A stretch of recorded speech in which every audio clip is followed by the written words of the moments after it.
नमस्कार, आपके साथ मैं लावनी विनीत हूं। आप देख रहे हैं आपका मनपसंद शो रण क्षेत्र, जहां पर हम इन दिनों बात कर रहे हैं कि चुनावी माहौल में किस तरीके से चुनावी बयानों के तीर चल रहे हैं।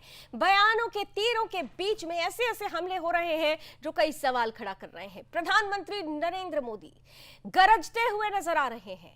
अभी ज्यादा दिन नहीं बीते, 2 दिन पहले ही वो राजस्थान में थे और राजस्थान के बांसवाड़ा से जो कुछ भी प्रधानमंत्री नरेंद्र मोदी ने कहा वो कांग्रेस की तुष्टीकरण की राजनीति पर एक बड़ा हमला थी।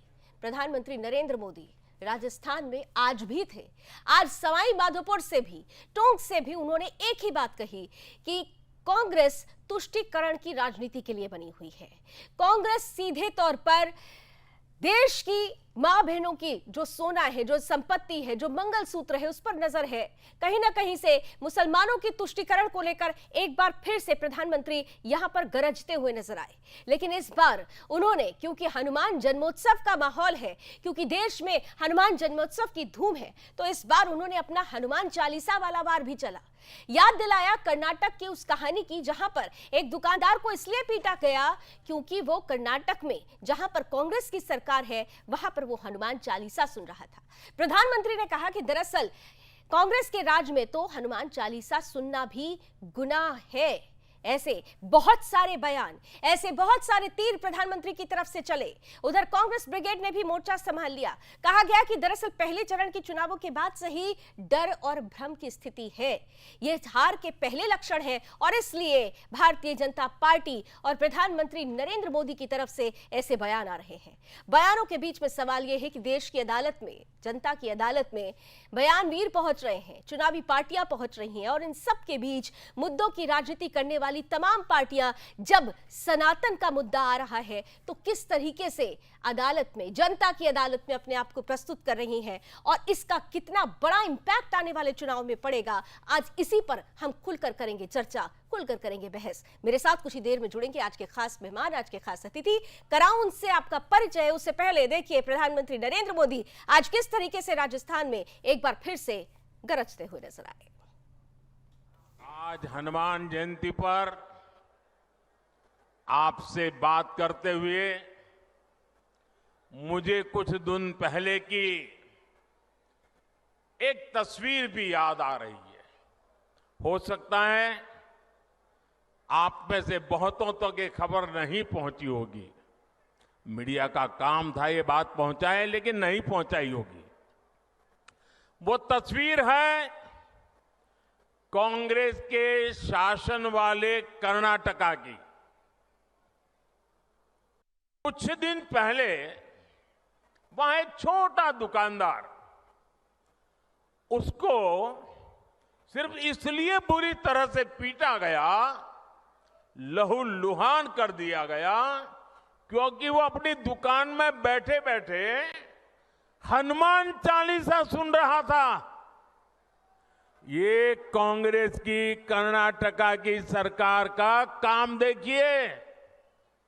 अपनी छोटी सी दुकान में एक गरीब आदमी भक्ति भाव से प्रभु हनुमान जी का स्मरण करते हुए हनुमान चालीसा सुन रहा था, उसको लहूलुहान कर दिया गया।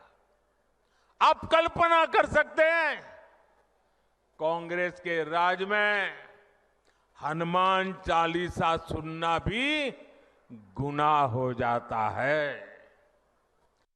कांग्रेस के राज में अपनी आस्था का पालन करना भी मुश्किल हो जाता है और राजस्थान तो खुद इसका भुक्तभोगी रहा है।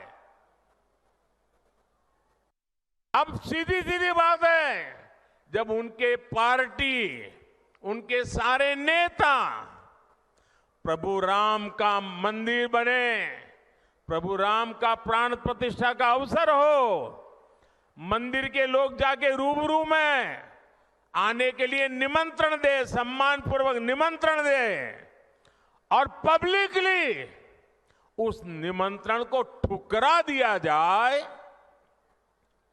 तो उनके चेले चपाटे भी हनुमान चालीसा करने वालों को पीटेंगे कि नहीं पीटेंगे भाइयों?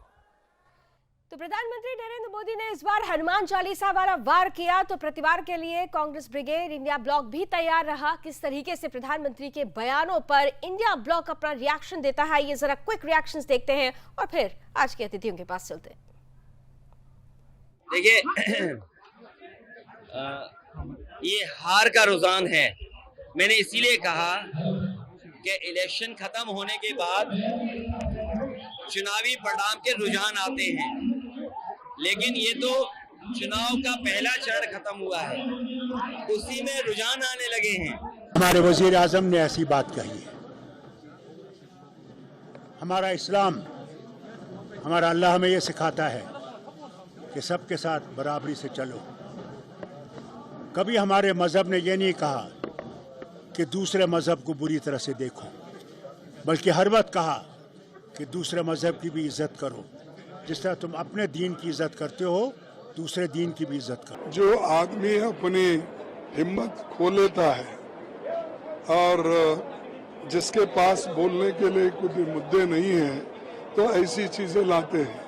अगर उनके पास उनके ठोस मुद्दे हैं, ठोस काम है, वो बता सकते हैं। जैसा कि हमने नरेगा का बताते हैं, फूड सिक्योरिटी का बताते हैं, कंपलसरी एजुकेशन का बताते हैं, आरटीए का बताते हैं और रूरल हेल्थ मिशन का बताते हैं। ये हमने किया है, हम बता वैसा काम उन्होंने कहने दो जो जनता के भलाई के लिए और सबके लिए है। तो देश के प्रधानमंत्री ने एक हिंदू महिलाओं का जो बेइज्जती की है, अपमान किए हैं, ये बड़ी अफसोस की बात है कि वो कहते हैं कि हिंदू महिला का मंगलसूत्र कोई ले जा सकते हैं। क्या हिंदू संस्कार उनको समझ में आए हैं? क्या वो जानकारी से बोल रहे हैं?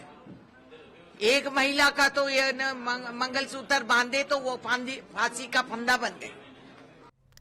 तो दोनों तरफ से बयानों के तीर चल रहे हैं। प्रधानमंत्री ने मोर्चा संभाल लिया है। दूसरे चरण से पहले एक बार फिर से प्रधानमंत्री हमलावर है, तो दूसरी तरफ विपक्ष भी कह रहे हैं कि दरअसल हार की हताशा अभी से ही पहले चरण के बाद ही नजर आने लगी है। अब बड़ा सवाल यह है कि आज मंगलवार का दिन है, 4 जून को देख लीजिए, मंगलवार ही है। वो मंगल किसके लिए मंगलकारी होगा, किसके लिए अमंगलकारी होगा, ये सब कुछ 4 जून को पता चल जाएगा। लेकिन उससे पहले इस मंगलवार को ये जो बाढ़ चले हैं, शब्द बाढ़, ये जो प्रहार हुआ है, वो अपने आप में बड़ी दिलचस्प तस्वीरें प्रस्तुत कर रहा है। आइए सीधे लिए चलते हैं अब आपको अपने आज के अतिथियों के पास, परिचय कराती हूं। हमारे साथ आज भारतीय जनता पार्टी का पक्ष रखने के लिए जुड़ रहे हैं रणवीर सिंह पठानिया जी, बहुत बहुत स्वागत है। हमारे साथ कांग्रेस का पक्ष रखेंगे चंद्रमोहन शर्मा जी, बहुत स्वागत। और साथ ही साथ देश के जाने वाले पॉलिटिकल एक्सपर्ट सुरेंद्र स्वामी जी भी हमारे साथ इस पैनल में है। आपका भी सर बहुत बहुत स्वागत। मैं इस चर्चा की शुरुआत करूं, एक छोटा सा ब्रेक उससे पहले मुझे लेना पड़ेगा। आप कहीं मत जाइए, जल्द मिलते हैं रण क्षेत्र में।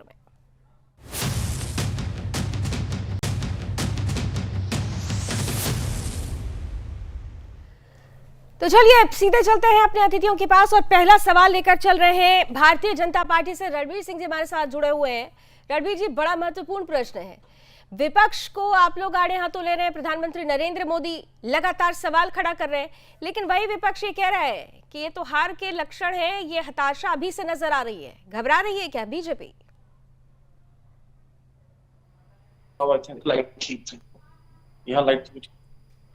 पठानिया साहब, सुन पा रहे हैं आप मुझे? चलिए, मुझे लगता है कि पठानिया साहब सुन पा रहे हैं मुझे आप? बिल्कुल सुन पा रहा हूं जी। मेरा प्रश्न मैं दोहरा देती हूँ। विपक्ष कह रहा है कि हार के लक्षण अभी से ही दिखाई देने लगे और इसीलिए ऐसे बयान। विपक्ष के पास विषय कोई नहीं है। This is the biggest problem कि एजेंडाहीन, विषयहीन, मुद्दाहीन विषय। इस विषय पे जिसे कहते हैं कि नया विषय बना के भारत में बेचने की कोशिश कर रहे हैं आप। तो हर घर वाला जो प्रावधान है वो भारतीय जनता पार्टी के कार्यकाल। I'm sorry sir, I cannot hear you। आपकी ऑडियो नहीं आ रही है। मैं दोबारा आपके पास आती हूँ, चंद्रमोहन जी के पास चलती हूँ। पहली लाइन जो मुझे सुनाई दे चंद्रमोहन जी, पठानिया साहब कह रहे हैं कि आप लोगों के पास मुद्दे नहीं है, मुद्दाहीन हो चुका है विपक्ष, इसीलिए ऐसे सवाल खड़े कर रहे हैं। चंद्रमोहन जी, मुद्दे नहीं है, विषय नहीं है, ये विपक्ष कह रहा है। ये क्या कहता सत्ता पक्ष, अभी हमारे जो आपके पठानिया जी बोल रहे थे कि हमारे पास मुद्दे नहीं है, हम विषयहीन है। और देश के प्रधानमंत्री जो विषय पे रहते हैं और भाजपा पूरी जो विषय पे रहती है, उनके पास देश की बेरोजगारी का विषय नहीं है, उनके पास देश के महंगाई का विषय नहीं है, उनके पास देश के ऊपर बढ़ते कर्ज का विषय नहीं है, उनके पास देश में जो सेविंग इंफ्रास्ट्रक्चर देश की जनता का था वो बंद हो गया, उसका विषय नहीं है। उनके पास जीएसटी की मार से जो देश के स्मॉल स्केल इंडस्ट्री के बुनकर के ऊपर एक लोड ऑफ प्रेशर पड़ा और जो सारा सिस्टम है वो चंद पूंजीपतियों के हाथ में चला गया, विषय नहीं है। उनके पास देश के अंदर चाइना ने जगह पे कब्जा कर लिया, वो विषय नहीं है। 45 साल में देश में सबसे ज्यादा बेरोजगारी है, सत्ता पक्ष के पास वो विषय नहीं है। तो विषय है क्या? विषय तो आज हनुमान जन्म उत्सव है। हार्दिक बधाई हो आपके चैनल के सभी को। और मैंने बचपन से जब से होस्ट संभाला है तो मैं जय बजरंगबली करता आया हूं। मैं कांग्रेस में हूं तो क्या मैं हिंदू नहीं हूं? क्या मैं कांग्रेस में रहने के बाद स्वर्ण हिंदू हूं, ब्राह्मण गोत्र में पैदा हुआ हूं, भृगु मेरा गोत्र है, तो क्या मैं हिंदू नहीं हूं? मैं कांग्रेसी हूं। इसलिए कहां लेके जा रहे हैं देश के प्रधानमंत्री देश को? देश के 145 करोड़ जनमानस हिंदुस्तानी हैं। पार्टियां बाद में अगर पार्टियों में रहते हैं वो उनकी विचारधारा है, क्योंकि दो विचारधारा देश के अंदर आपने अग्रसर करी है, भाजपा ने अग्रसर करी है। वो आज की भाजपा ने 2014 के बाद, 2014 से पहले जो भाजपा थी वो देश की भाजपा थी। वो भाजपा धर्म की भाजपा नहीं थी, क्योंकि एक ही नारा एक ही काम, झूठ फैलाओ सुबह शाम, पकड़े जाओ तो भगवान का नाम, ये है भाजपा। चंद्रमोहन जी, जब पकड़े जाओ, जब झूठ पे पकड़े जाओ, मैंने तो भगवान पूरे के पीछे चले विस्तार जाओ। से आपको सुना। आपकी बातों का जवाब देने के लिए रणवीर सिंह पठानिया जी हमारे साथ हैं, भारतीय जनता पार्टी का पक्ष रखेंगे। लेकिन मेरे कुछ सवाल आपने जो प्रथम वक्तव्य दिया उसमें दो सवाल मैं आपसे पूछना चाहती हूँ। आपने कहा कि आप जय बजरंगबली बचपन से बोलते आए हैं, कांग्रेस में रहने का मतलब ये नहीं है कि वो हिंदू नहीं है। लेकिन ये भी तो सच्चाई है कि जिस राजस्थान में आज प्रधानमंत्री नरेंद्र मोदी ये कहते हैं कि हनुमान चालीसा पढ़ना गुनाह था, वहां की सच्चाई हमने देखा है। शोभा यात्रा रोक दी जाती थी, पत्थर चलाए जाते थे, शोभा यात्राओं को अनुमति नहीं दी जाती थी। कर्नाटक की वो तस्वीर जिसका वो जिक्र कर रहे हैं वो भी आपने सोशल मीडिया पर देखी होगी। तो क्या इन सब तस्वीरों को नकार दिया जाए? ये सब झूठ है?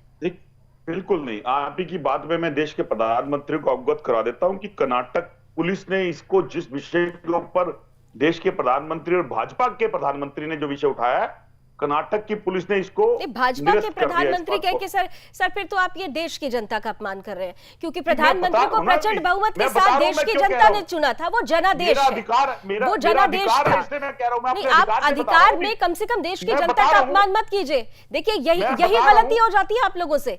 आप लोग मोदी पर सवाल खड़ा करते करते देश की जनता को भी कटघरे में खड़ा कर देते हैं। मैं बता रहा हूं ना, प्रमाणित कर देता हूं जी, बताइए। कर्नाटक पुलिस ने इसे निरस्त करा और कर्नाटक के ही चुने हुए विधायक, भाजपा के विधायक ने, उसने इस बात को गलत ठहराया कि ऐसा कुछ नहीं हुआ था। तो अब बिल्कुल क्लियर बात ये होगी कि देश के प्रधानमंत्री होते तो ऐसा ना बोलते, लेकिन अब उनको भाजपा को सत्ता में लाना है और खुद सत्ता में आना है, इसलिए वो इसका सहारा। रणवीर सिंह पठानिया जी, जवाब दे दीजिए पठानिया जी। काउंटर आंसर जी, मेरी बात सुन ले जरा ध्यान से।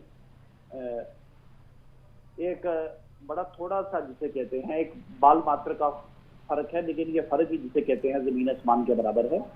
सेक्युलरिज्म और सूडो सेक्युलरिज्म। सूडो सेक्युलरिज्म की राजनीति और नीति आज तक कांग्रेस और बाकी विपक्षी दल तय करते आए हैं। वही तरीके से तुष्टीकरण और संतुष्टीकरण, आपने तुष्टीकरण किया, हम संतुष्टीकरण की बात करते हैं। आज अगर इस विषय पे पूरा अगर बात करें, आज अगर इस विषय पे पूरा डिटेल करके अगर आप बात करें, आपको बताएं पूरा इसे, तो मैं आपसे साफ और स्पष्ट एक बात कहना चाहता हूं कि प्रधानमंत्री जी ने अगर धर्म के नाम पे किसी को हनुमान चालीसा अगर गांठने की अगर बात की, उसको अगर विषय बनाया है, अगर कांग्रेस को शर्म है या कांग्रेस को संकोच है या कांग्रेस शासित प्रदेशों को ऐसे लोग जो धर्म की आजादी, व्यक्ति की आजादी, अभिव्यक्ति की आजादी या उसके साथ साथ freedom of speech and expression के विरुद्ध अगर जाते हैं तो अगर उसको विषय बनाते हैं तो कौन सी बुरी बात है। सर्व धर्म संभाव तो हमारे जिसे कहते हैं ग्रंथों में और हमारे इतिहास में हमारी परंपरा का एक अटूट और अनमोल हिस्सा है। और मैं right to freedom of speech and expression, right to religion, right to religious practices, ये भी हमारा मौलिक अधिकार है। अगर उसकी बात की तो कहां पे डिविजन की बात आ गई इसमें? हाउ मैं कांग्रेस पे बहुत बड़ा सवालिया निशान खड़ा करना चाहता हूं कि आप जम्मू कश्मीर में राष्ट्र विरोधी ताकतों के साथ, आप फारूक अब्दुल्ला के साथ खड़े हैं जो चाइना की मदद मांग रहे हैं धारा 370 की वापसी के लिए।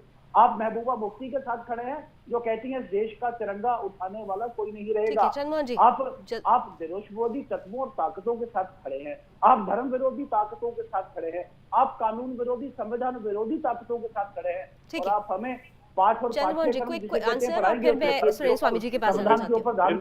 मेरे भाजपा के मित्र ने देखिए, जब तथ्य ना हो तो उसका साक्ष्य देना बड़ा मुश्किल होता है। मेरे भाजपा के मित्र उन तथ्यों का साक्ष्य नहीं दे पाए। पहले तो मुझे आप बता दीजिए तुष्टीकरण होता क्या है। तुष्टीकरण ये होता है कि राजा के पास जो प्रजा हो, जिस प्रजा ने उसको चुना हो, 145 करोड़ जनमानस में चाहे वो 60% का वोट जाए या 40% का जाए, तो राजा का दृष्टिकोण अपनी प्रजा के प्रति, मुस्लिम और हिंदू के प्रति वक्तव्य पे है, वो तुष्टीकरण है या विपक्ष को के? पहला। दूसरा क्वेश्चन, धर्म के प्रति आजादी की आप बात करें, अगर धर्म के प्रति आप कहते हैं मेरे मित्र की आजादी है, तो अगर एक धर्म के प्रति एक धर्म का व्यक्ति कोई सहिष्णुता रखता है और उसके व्यक्तित्व की बात करता है, तो आपको दर्द क्यों होता है? आप ये तो कह देते हो कि वो उस धर्म के प्रति रखता है, वो हिंदूवादी नहीं है, वो हिंदू विरोधी है, वो राष्ट्र विरोधी है, फिर आप कहते हो व्यक्ति की आजादी। अरे व्यक्ति की आजादी अगर है तो विपक्ष आपसे 100 प्रश्न पूछेगा, आप जवाब दो या ना दो। नहीं तो चंद्रमोहन जी आपसे भी तो सवाल पूछा जाएगा ना। आपने कहा तुष्टीकरण क्या है, इसे समझना चाहिए। तो तुष्टीकरण क्या था वो तो शाहबानो के टाइम से देखा जा रहा है। तुष्टीकरण क्या था जब प्रभु श्री राम के अस्तित्व पर सवाल खड़ा किया गया। तुष्टीकरण तो वो भी था जब शोभा यात्राओं पर रोक लगाई गई। तुष्टीकरण तो ये भी है कि डॉक्टर मनमोहन सिंह के उस बयान का जिक्र अगर प्रधानमंत्री कर रहे हैं तो उन्होंने पर्टिकुलरली मुस्लिम कहकर ही तुष्टीकरण की बहुत सारी तस्वीरें सामने रख दी। तो जिक्र तो इसका आएगा ही ना सर। 30 सेकंड में जवाब हाँ, जल्दी से, फिर मैं पठानिया जी कुछ कहना चाह रहे हैं। जब राम युग था तो धोबी ने सीता मैया पे प्रश्न खड़ा करे थे, क्या तब से आज तक उस वर्ग के लोगों को अपमानित करा जाता है क्या? 30 वर्ष तक कश्मीरी उन्होंने प्रश्न करा था उस धोबी वर्ग ने सीता मैया के प्रति, और राम जी ने उन प्रश्नों के लिए उसका हल करने के लिए सीता मैया को वनवास भेजा था।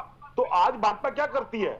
आज तो सीधा राष्ट्रद्रोही, देशद्रोही, माओवादी, टेररिस्ट, आतंकवादी, ना जाने कितनी बार तो मुझे सम्मानित करा गया इन पदों से, जबकि मेरा मरण, मेरा जीना, मेरा देश के प्रति नहीं, लेकिन देश ये भी तो तस्वीर देखता है ना कि जो लोग टुकड़े टुकड़े के नारे लगाते हैं आप उनको अपनी पार्टी का उम्मीदवार बना देते हैं। जो लोग आज गोवा को भी कश्मीर बनाने की बात कर रहे हैं, आपके ही कांग्रेस कैंडिडेट हैं, आपने जाना होगा, देखा होगा, विरियाटो फर्नांडिस कह रहे हैं कि भाई हमको संविधान हम पर थोपा गया है, मुझे गोवा के लिए हमें अलग संविधान चाहिए। आप संविधान की लड़ाई लड़ रहे हैं साहब, और वहां पर आपके कैंडिडेट क्या बात कर रहे हैं? रणवीर पठानिया साहब कुछ कह रहे थे। मैं सुरेश स्वामी जी बस आपके पास रणवीर जी के स्टेटमेंट के बाद आती हूँ। रणवीर जी देखिए, महत्वपूर्ण यह है कि politics is all about perception. आप लोग जो बातें कह रहे हैं, प्रधानमंत्री जो बातें कह रहे हैं, उसे ही लेकर विपक्ष अब ये कहने लगा है कि भाई ये पहले चरण के बाद की घबराहट है, क्योंकि अगर आपको यही सब बातें करनी थी तो आपने पहले चरण के पहले क्यों नहीं की? चुनावी सभाएं तो तब भी हो रही थी। जी मैंने पहले भी कहा कि एजेंडा वहीन, विषय वहीन, दिशा वहीन विपक्ष और विशेषकर जिनमें कांग्रेस, जिनमें जो पानी की बात, बिजली की बात, रोजगार की बात, या देश की जिसे कहते हैं इकोनॉमिक पॉलिसी, देश की विदेश नीति की बात, देश में स्पोर्ट्स का जो, या देश ने जो स्पेस में अपना जो नया मुकाम बनाया, इस पर ये भारतीय जनता पार्टी के साथ नरेंद्र मोदी जी के साथ मुकाबला कर नहीं सकते। आज ये छोटे छोटे इन्स एंड आउट्स में आज आप बहुत बड़ा पाठ सबको पढ़ा रहे हैं। मैं सवाल पूछना चाहूंगा, वो जम्मू कश्मीर का क्षेत्र, एक क्षेत्र पाकिस्तान के लीगल कंट्रोल में, एक क्षेत्र चाइना के कंट्रोल में। चाइना ने हमारा पार्ट लेके रखा है और आप हिंदी चीनी भाई भाई की बात करेंगे। पाकिस्तान ने हमारा पार्ट लेके रखा है, आप इंडस वाटर ट्रीटी करेंगे। आप फिर 1971 का वॉर पैक्ट करेंगे, 1 लाख मुलजिम छोड़ेंगे और हमारा वो जम्मू कश्मीर उनसे वापस लेंगे नहीं उससे। आप भारत पाक वार्ता की बात करेंगे, जबकि पाकिस्तान हमारे क्षेत्र पे एक जिसे कहते हैं काबिज होकर बैठा है और बार बार भारत की भूमि पे आतंकवाद फैलाने का, भारत के लोगों की एक उनकी सिक्योरिटी और सेफ्टी पे जिसे कहते हैं एक रिस्क पाकिस्तान पोज करेगा। आज आप कौन सी रक्षा, सुरक्षा, जिसे कहते हैं धर्म और सनातन की बात करना चाहते हैं? कृपा करके आप इसको जरा इलेबोरेट करें। हम सवाल चाहेंगे आप पे, आज ये तुष्टीकरण नहीं तो और क्या है? ठीक। एक पार्ट आपने तुष्टीकरण पाकिस्तान के पास, ठीक है, मैं जरा सुरेंद्र एक पार्ट स्वामी आपका चाइना के पास, जी। क्या कांग्रेस जवाब देगी? और सुरेंद्र जम्मू स्वामी जी कश्मीर के के पास जरा हिंदुओं आप के चलते पलायन हैं। पे क्या आप जवाब देंगे? ठीक है। या बाबा अमरनाथ को 2 गज जमीन, 1 इंच जमीन नहीं मिलेगी, जिनके साथ आप खड़े हैं ठीक है जब रणवीर जी, ठीक है, मैं गठबंधन आती में? हूँ, दोबारा आती ये हूँ आपके तुष्टीकरण पास। नहीं तो और क्या सुरेंद्र है? स्वामी जी हमारे साथ हैं। सुरेंद्र जी देश के जाने माने पॉलिटिकल एक्सपर्ट हैं, वरिष्ठ पत्रकार भी रहे हैं। आप दोनों को आप सुन लिया, सुरेंद्र जी आपने सुना, दोनों ही स्पोक पर्सन एक बात कह रहे हैं कि देखिए देश की जनता को भ्रमित किया जा रहा है। विपक्ष की अपने दावे हैं, बीजेपी के अपने दावे हैं, लेकिन इन दावों के बीच में एक जो मूल प्रश्न है कि क्या जो लोग ये कह रहे हैं कि मुद्दाहीन होता जा रहा है ये चुनाव, मुद्दे हैं ही नहीं, उन मुद्दों में क्या भ्रष्टाचार और महंगाई के अलावा सनातन पर प्रहार एक मुद्दा नहीं है? क्या प्रधानमंत्री नरेंद्र मोदी ने आज जो बातें कही है वो तस्वीरें बीते इतिहास में देश की जनता ने नहीं देखी है? क्या राम मंदिर को लेकर जो तस्वीरें बनी वो देश की जनता ने नहीं देखी? और अगर ये सारी तस्वीरें इतिहास में दर्ज हैं तो इसका जिक्र चुनावी माहौल में करने का क्या एज भारतीय जनता पार्टी को मिल जाएगा? देखिए लावनी जी, चुनाव में जब जैसा मौका होता है, सुरेंद्र जी का ऑडियो प्लीज क्लियर कीजिए। जी सर बोलिए, प्लीज बोलिए। उसी हिसाब से अपने तीर तर्कस से निकालते हैं। जब कांग्रेस का मैनिफेस्टो आया था तो आपको याद होगा उसी दिन मोदी जी ने अपने भाषण में उसको फॉलो किया था भाजपा और एनडीए ने कि ये जो इनका मैनिफेस्टो आया है ये जो मुस्लिम लीग पार्टी थी आज़ादी से पहले की उसकी तर्ज पर है और जो कुछ इसमें बचा है उस पर पूरा वामपंथ की मोहर है। तो ये बात वो पहले कह चुके हैं। ऐसा नहीं है कि उन्होंने ये मुद्दा कांग्रेस के मैनिफेस्टो में मुस्लिम तुष्टीकरण का अभी उठाया है। अब आप देखिए कि पहला फेज का जो चुनाव था उस चुनाव में भारतीय जनता पार्टी का जो तुष्टीकरण कहिए या मुस्लिम्स कहिए या जो वहाँ पे जो जातीय समीकरण, धार्मिक समीकरण है सीटों के पहले चुनाव में, वो ऐसे नहीं थे जिन पर इस मुद्दे को बहुत तेजी से उठाने की जरूरत थी, क्योंकि तमिलनाडु में चुनाव था, वहाँ दूसरे मुद्दे थे और बाकी जो नॉर्थ इंडिया में चुनाव थे वहाँ भाजपा के अपने मुद्दे थे। और पहले चरण के चुनाव तक सारी जो इनके इश्यूज थे, चाहे वो वेलफेयर स्कीम्स को लेकर के हो, डेवलपमेंट को लेकर के हो, सभी पे बात चली। तो क्या ये मान लिया जाए कि Bharatiya Janata party strategy wise अलग अलग चरण में अलग अलग मुद्दों को तरजीह देगी? जी, अब ये जो दूसरे फेज का चुनाव है, इस चुनाव में एक केरल का चुनाव है। केरल में आप देख रहे हैं कि इंडियन जो मुस्लिम लीग वहाँ की है, इंडियन IMUL, वो कांग्रेस के साथ समर्थन में है। कांग्रेस की पिछले लोकसभा में वहाँ जो UDF का गठबंधन है उनकी वहाँ पे 20 में से 19 सीटें हैं वहाँ पर, और LDF की सिर्फ 1 सीट है। वहाँ पे लेफ्ट की और इनकी लड़ाई हो रही है। ठीक है। तो वहाँ इस समय जो हालात है और भाजपा वहाँ पे एंट्री करना चाह रही है, तो वहां पे भी उनका स्टेक बढ़ा हुआ है इस समय भाजपा का। यानी आप स्पष्ट रूप से कह रहे हैं कि जैसे जैसे चरण आगे बढ़ेंगे भारतीय जनता पार्टी के तर्कश से अलग अलग तीर निकलेंगे, लेकिन उनमें एक मुद्दा स्पष्ट रहेगा कि भारतीय जनता पार्टी हिंदुत्व और सनातन को नहीं छोड़ने वाली है। महत्वपूर्ण ये है, पार्टी का बेसिक मेनू है, उसमें तो कोई कंफ्यूजन नहीं। ठीक है, महत्वपूर्ण ये है, चंद्रमोहन जी मैं आपके पास आ रही हूँ, फिर इसका जवाब मैं पठानिया जी से लूंगी। महत्वपूर्ण ये है कि जब आप ये कहते हैं कि भारतीय जनता पार्टी इस बार मुद्दाहीन चुनाव लड़ रही है, मुद्दे है ही नहीं, तो आपसे सवाल पूछा जाता है कि आपने पहले जब राम राज्य की बात होती थी, राम मंदिर की बात होती थी, तब भी आप कहते थे कि मुद्दा नहीं था। तस्वीर आपने 2019 में देख ली, 2014 की तस्वीरें, प्रचंड बहुमत आया, आपके ही पार्टी के बड़े लीडर AK एंटनी साहब की रिपोर्ट थी कि आप बहुसंख्यकों को नकारिए नहीं, लेकिन आपके मैनिफेस्टो में 2024 के मैनिफेस्टो में साफ तौर पर यह लिखा हुआ है कि तानाशाही और बहुसंख्यकवाद नहीं चाहिए देश को। आप किस बहुसंख्यकवाद की बात कर रहे हैं? आपको इसे क्लियर करना होगा चंद्रमोहन जी। नहीं, क्लियर है, इसमें लावनी जी कोई कंफ्यूजन नहीं है। ठीक है सुरेश जी, चंद्रमोहन जी कांग्रेस से जरा उनसे पूछ लेते हैं कि वो लोग किस बहुसंख्यकवाद की बात कर रहे हैं। लावनी जी, बेसिक देश के अंदर आज 2 विचारधाराओं की राजनीति हो रही है। आज एक विचारधारा वो विचारधारा जो देश को 1947 से पहले और 47 के बाद से लगातार चलती है। उस विचारधारा के अंदर भाईचारा, अमन और हर वर्ग के लोगों के साथ संदेश था जिसका एक शब्द सेक्युलरिज्म कहा जाता है, और उसी के अंदर उसी दायरे से सिमटती चलती गई भाजपा।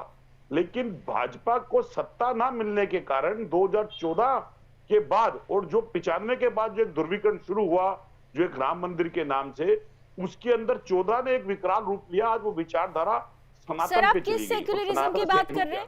आपके इस सेक्युलरिज्म की वजह से ही हालात ये हो गए कि देश में 8 राज्य ऐसे हैं जहां पर अब हिंदू ही अल्पसंख्यक हो रहा है। आपको ये तस्वीरें भी देखनी चाहिए। आप लोग जब सेक्युलरिज्म की बात करते हैं तो ये सारी चीजें पीछे क्यों भूल जाते हैं, क्यों छोड़ देते हैं? एक छोटा सा ब्रेक लेंगे, फिर रणवीर जी के पास चलूंगी। जो बातें चंद्रमोहन जी ने कही है उस पर रणवीर जी कितना इत्तेफाक रखते हैं, छोटे से ब्रेक के बाद उनका जवाब लेते हैं।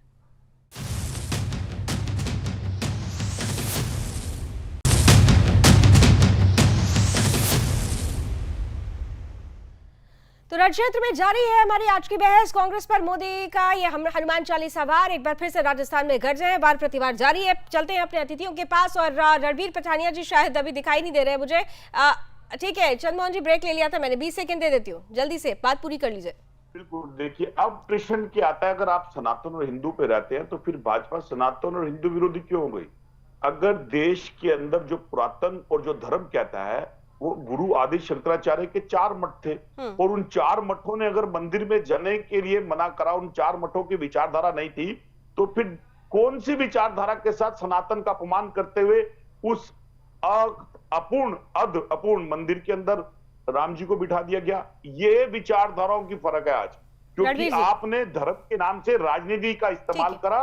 भाजपा पूरी तरह सत्ता की लालच के अंदर धर्म का चित्रण भी करती है और धर्म का इस्तेमाल भी करती है, गुरु आदि शंकराचार्य का अपमान भी करती है। ये कांग्रेस नहीं कहती है, एक सनातन होने के नाते, एक मैं हिंदू होने के नाते प्रश्न खड़ा करता हूं। ठीक है रणवीर सिंह पठानिया जी, जल्दी से काउंटर आंसर। जी मैं डायरेक्टली इस विषय पे आ रहा हूँ।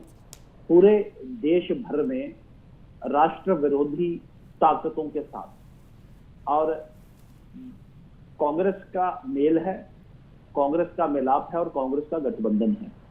मैं जम्मू कश्मीर से आपको रेफर किया कि पीपल्स डेमोक्रेटिक पार्टी का घोषणा पत्र, आपकी जो अलायंस पार्टी है इंडिया अलायंस की, डायरेक्टली जब गुरु आदि शंकराचार्य के मठों ने मंदिर के लिए अभी उचित समय नहीं कहा था, तो कश्मीर कौन सा विचारधारा आपको लेके गई, के साथ ये बताना आपने। जिन्होंने सनातन को कैंसर और सनातन को कोरोना से बड़ी जिसे कहते हैं महामारी और बीमारी जिसमें कहा है, उसमें कोई भी आपके कहने के बावजूद उन्होंने कोई भी माफी इस पे मांगी नहीं है।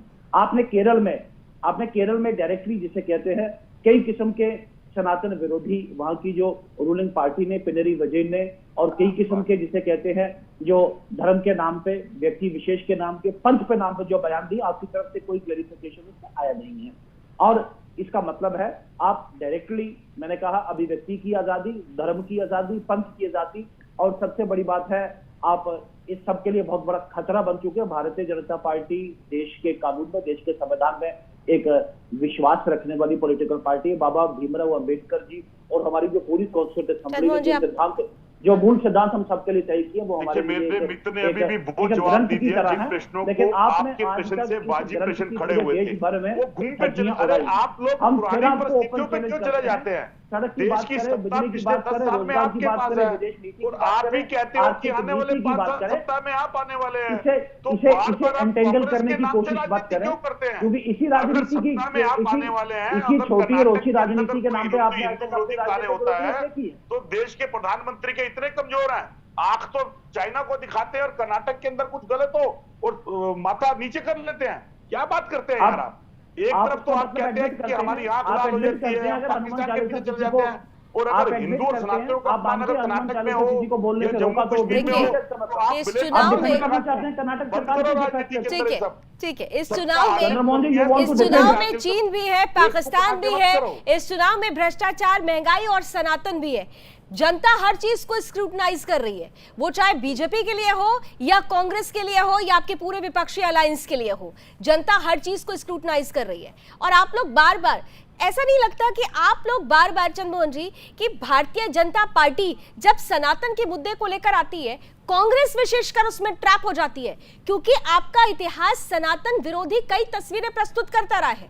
आप बार बार कह रहे हैं अकेले चंद्रमोहन जी हो सकते हैं एक सनातनी हिंदू है, आप बार बार ये सीना ठोक कर कहते हैं, लेकिन जब संपूर्ण कांग्रेस ब्रिगेड की बात आती है तो वहां पे चंद ऐसे लोगों की तस्वीरें आ जाती हैं जो समय रहने पर जनेऊ दिखाते हैं, जो समय रहने पर मंदिर जाते हैं, जो समय रहने पर जय श्री राम बोलते हैं।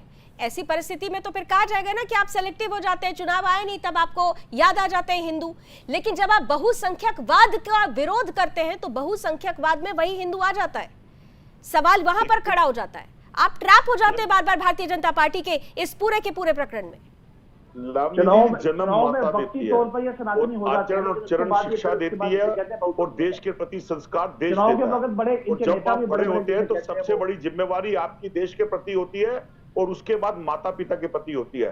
तो जब आप देश में रहेंगे तो देश के अंदर आपको हर धर्म हर मजहब की बात करनी होगी। देश के प्रति अगर समर्पण भाव रहता है। जी हाँ, बहुत इंपॉर्टेंट बात कहने जा रहा हूँ, बहुत इंपॉर्टेंट बात बोलिए। ये कौन किसने कही ये बात? ये देश के विपक्ष के एक आइडियल नेता अटल बिहारी वाजपेयी ने कही। किसको कही? गुजरात के एक चीफ मिनिस्टर को, कि राजा को अपना धर्म निभाना चाहिए और मैं बीइंग ए प्रधानमंत्री राजधर्म निभाता हूं। और उस मुख्यमंत्री ने क्या कहा था उनके पीछे? हम तो राजधर्म निभा रहे हैं। तो दो वक्तव्य हो गए। अगर देश का राजा कह रहा है कि राजधर्म निभाना चाहिए तो वो मुख्यमंत्री को कह रहा था, और अगर मुख्यमंत्री ये कह रहे थे कि मैं राजधर्म निभा रहा हूं तो आज वो मुख्यमंत्री देश के राजा है। उनका दायित्व बनता है उनकी एक नजर नहीं, दोनों नजर से देश के वासी हिंदुस्तानी होने चाहिए। उसमें मजहब धर्म नहीं तो एक देश का राजा, देश का एक राजा तो वो भी था जिसने साफ तौर पर विशेषकर मुस्लिम लगाकर इस पूरी कड़ी को जन्म दे दिया था। अगर डॉक्टर मनमोहन सिंह अपने स्टेटमेंट में पर्टिकुलरली मुस्लिम और उस मुस्लिम अपीजमेंट को लेकर बात करते हैं तो क्यों ऐसा रहा कि 9 दिसंबर 2006 को वो बयान दिया जाता है राष्ट्रीय विकास परिषद की बड़ी चर्चा में, और उसके बाद 10 तारीख को पीएमओ को बाकायदा सफाई देनी पड़ती है। यानी कहीं ना कहीं से अगर आप लोग अपने बयान पर, अगर उस बयान में जरा सा भी आपको लग रहा था कि कुछ भी गलत नहीं था तो सफाई देने की जरूरत ही नहीं पड़ती। यानी आप लोग अपनी जो सोच थी वो कांग्रेस के सामने रख चुके थे उस बयान के माध्यम से। उसी की बात तो प्रधानमंत्री आज कर रहे हैं, आज के वर्तमान प्रधानमंत्री कर रहे हैं। लावनी जी, शब्दों का फेर ठीक उसी तरह से है चंद्रमोहन जी, आप तो ऐसी को कपड़े नहीं पहनाए जा सकते और हाथी को अपनी गोद में नहीं बिठाया जा सकता, ठीक उसी तरह से भाजपा के नेताओं से सुप्रीम कोर्ट में राम काल्पनिक सच नहीं बुलाया जा सकता। तोड़ने की बात कर रहे हैं, पूरी तरह से आपने तो जिम्मेवार तोड़ने की वकालत की। मनमोहन सिंह जी का वो बयान किसी भी तरह से अल्पसंख्यकों के प्रति नहीं था। उन्होंने बोला था अनुसूचित जनजाति, जनजाति, उसके बाद अल्पसंख्यक वर्ग के अधिकार की बात करी थी, जो एक राजा को राजा होने के दायित्व पर देश के उन वर्गों को जो आपसे नीचे हो उनको समाज के रूप में ऊपर विकसित करना, वो संविधान जो उन्हें सिखाता है। मैंने कहा चंद्रमोहन जी को, आपकी एक जाति तौर पर पद्धति और आपकी एक जाति तौर पर आदत होगी। कांग्रेस हल्फनामा दे चुकी है सुप्रीम कोर्ट में कि राम काल्पनिक है। आप तो राम सेतु के अवशेष को, अब तो साइंस ने इसे साबित किया है, भगवान राम से जुड़े अवशेष और भगवान राम से जुड़े जितने भी इतिहास में जो एक आर्कियोलॉजिकल सर्वे ऑफ इंडिया ने सर्टिफाई किया है कि वाकई एक राम जी का डेट ऑफ बर्थ जिसे कहते हैं ट्रेस आउट किया गया। 500 वर्ष तक टेंट में रखा राम जी को। आज आप सनातनी होने की बात कर रहे हैं, आप मौसमी तौर पे सीजनल जिसे कहते हैं, आप और आपके नेता माननीय राहुल जी भी जब चुनाव का वक्त आता है वो मंदिरों की रुख जरूर करते हैं, लेकिन बाद में शायद सनातन की बात करना, धर्म की बात करना, हाँ ठीक है जब आप देश को चला रहे हैं, लेकिन आप एक, मुझे समझ नहीं आती कि एक धर्म के लिए नफरत क्यों है आपकी पॉलिटिकल पार्टी को, ये देखना पड़ेगा।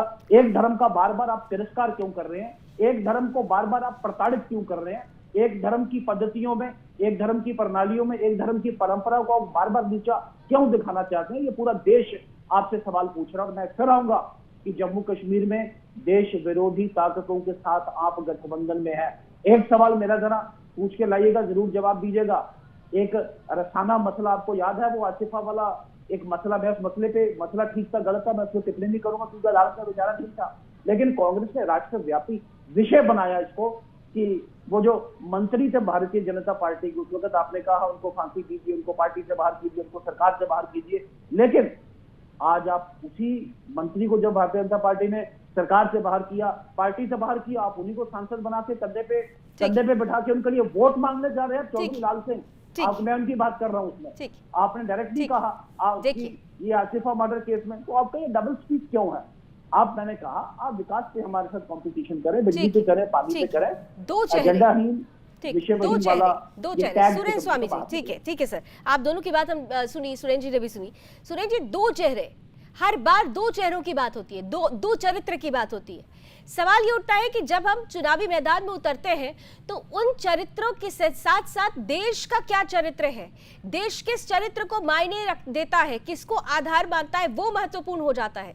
क्या आपको नहीं लगता कि इस बार जिस तरीके से चुनावी माहौल दूसरे चरण से पहले बन रहा है, इसका एज क्या कहीं ना कहीं से ये जो 80-20 की लड़ाई, अभी थोड़ी देर पहले हम लोगों ने देखा कि स्टेटमेंट आ गया, अब 80-20 को लेकर भी होने लग गया है, कि 80-20 की लड़ाई तस्वीर को क्लियर करेगी?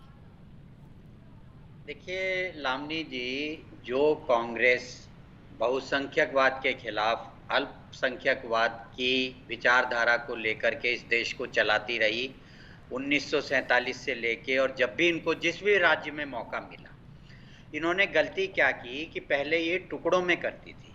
अब की बार इन्होंने सारी चीजें उठा के एक साथ मैनिफेस्टो में रख दी।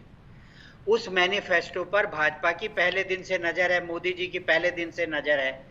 अब उन्होंने चुनाव का पहला पेज खत्म होते ही आप देखिए, पहले दिन जो उन्होंने एक टुकड़ा उठाया, दूसरे दिन उस टुकड़े में दूसरा इनका हिस्सा उठाया, आज इन्होंने आरक्षण का तीसरा हिस्सा उठाया, कल चौथा गौ हत्या पर इनका टुकड़ा उठाया जाएगा, क्योंकि इन्होंने तो अब अपने को खोल के रख दिया।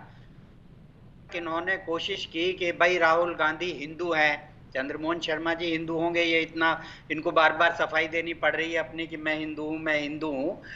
तो राहुल गांधी को भी कांग्रेस ने बहुत कोशिश की हिंदू बताने की, अल्टीमेटली वो तंग आ गए, और तंग आके उन्होंने वो जेनेवा कोड से उठा दिया और सारे का सारा परोस दिया थाली में बहुसंख्यकवाद और अल्पसंख्यकवाद। अब उसमें से रोज एक टुकड़ा निकलेगा। अभी खाली इतना नहीं है जी, आप अगर उस इनके मैनिफेस्टो को पढ़ेंगे तो उसमें गौ हत्या आएगा, उसमें सड़क पर नमाज आएगी, उसमें जो अपनी धार्मिक आजादी है उसके हिसाब से ये कहेंगे कि हम ये करेंगे, उसमें सिविक राइट एक दिन उठेगा। चंद्रमोहन जी समअप करना है, क्विक रिएक्शन जरा दे दीजिए। सुरेंद्र स्वामी जी कह रहे हैं कि दरअसल आप लोगों ने जो चीज टुकड़े टुकड़े में आप कर रहे थे, आज सब कुछ एक साथ परोस दिया, बीजेपी को तो आपने मौका दे दिया। जल्दी से सर। सबसे पहले भाजपा के पास जो बौखलाहट कांग्रेस के न्याय पत्र की आई है, वो संकल्प पत्र के अंदर कुछ है ही नहीं। हम 1 लाख की अप्रेंटिसशिप दे रहे हैं, हम किसानों का कर्ज माफ कर रहे हैं, एमएसपी की गारंटी दे रहे हैं, महिलाओं के खाते में 1 लाख रुपए दे रहे हैं, और 400 रुपए की उन मजदूरों को जिनको इन्होंने उठा के अलग कर दिया था उनको दे रहे हैं। अब मैं एक बात बोलता हूँ, अजान नहीं, आप राष्ट्रव्यापी सर्वेक्षण भी तो करवा रहे हैं, ये तो पहली लाइन है ना, राष्ट्रव्यापी आर्थिक सर्वेक्षण भी तो करा रहे हैं। ठीक है स्वामी जी, ठीक है, चलिए, समय की कुछ सीमाएं हैं, हम मिलते रहेंगे, समय की कुछ सीमाएं हैं, मुझे समअप करना होगा। बहुत बहुत धन्यवाद, थैंक यू सो मच, आप सभी हमारे साथ जुड़े। कुल मिलाकर देखिए, जिस तरीके की परिस्थिति बनी हुई है, वो परिस्थिति बता रही है कि आने वाले जो चुनावी चरण है वो बहुत दिलचस्प होने वाले हैं। भारतीय जनता पार्टी पूरी तरह से अब सनातन का ये गदा लेकर हनुमान चालीसा बार आज प्रधानमंत्री ने कर दिया है। विपक्ष ये कह रहा है कि मुद्दा नहीं है बीजेपी के पास, बीजेपी कह रही है कि मुद्दे तो बहुत है, विपक्ष दरअसल उन मुद्दों को देखना नहीं चाह रहा है। अब जनता देखेगी कि कौन से मुद्दे किस पर भारी है, दूसरे चरण में क्या कुछ होगा, इस पर भी नजर बनी रहेगी। चुनावी माहौल से पल पल की तस्वीरें आपके बीच रखते रहेंगे। फिलहाल रण क्षेत्र में आज बस इतना ही। देश और दुनिया की तमाम खबरों के लिए आप जुड़े रहिए सुदर्शन न्यूज के साथ। जय हिंद।